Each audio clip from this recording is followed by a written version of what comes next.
Meron kaming lakatan dito kawakyard oh. Pwede na itong makain. Free lang, free.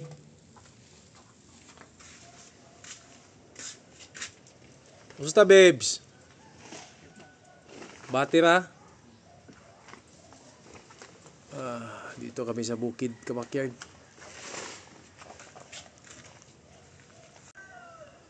Medyo malinis na dito oh. Binigay ng tao ko dun sa labas, yung caretaker namin dito. So, tinanim niya ito kawakyard. Madami to, lakatan na, hinog na gali oh. Pwede na itong makain kawakyard. Napakadami, hindi namin ito maubos. So, pamigay na lang namin sa sa mga kapitbahay or paryente namin na gusto nito. Hindi din ako makakain itong madami kawakyard. Of course, I'm a diabetic. So, yan. Green pa yung iba nasa labas din. Green pa. Yan. So, pag may tinanim talaga tayo, meron tayong aanihin. Lakatan, native pala ito kawakyard, native.